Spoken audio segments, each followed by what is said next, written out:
In today's video, I'm going to teach you how to share Google Calendar with non-Gmail users. By the end, you'll have a simple public link you can send to anyone, even if they don't use Gmail, so they can view your calendar in a browser or add it to their own calendar app.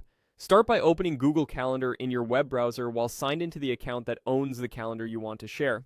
On the left, in the list of calendars, hover over the calendar you plan to share.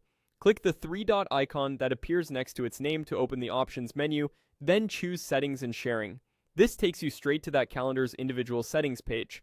Scroll down until you find the section labeled Access Permissions for Events. This is where you control who can see your calendar outside your organization and outside Gmail. Turn on the option that says Make Available to Public. Google will show a confirmation pop-up to make sure you understand that public calendars can be viewed by anyone who has the link, and in some cases may be discoverable. Click OK to confirm. Right under that public toggle, you'll see the visibility choices. First, you can select See Only Free, Busy. This setting hides event names and details while still showing when you're available, which is a safer option if you're concerned about privacy.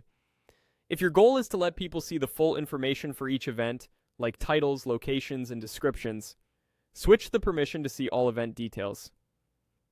Choose the level that matches what you want viewers to see. Remember, public means anyone with the link can access whatever level you pick, so choose carefully. Next, look for the option that says Get Shareable Link.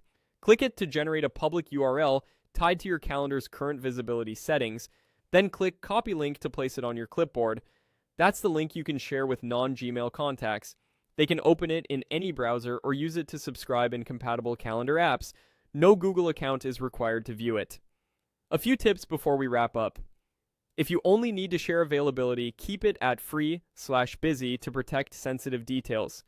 If you're using a work or school account, note that administrators may restrict public sharing. If the toggle is grayed out, check with your admin. And if you ever change your mind, return to the same settings page to turn off Make Available to Public or adjust the visibility level at any time. That's it. Your calendar is now shareable with anyone via a simple link.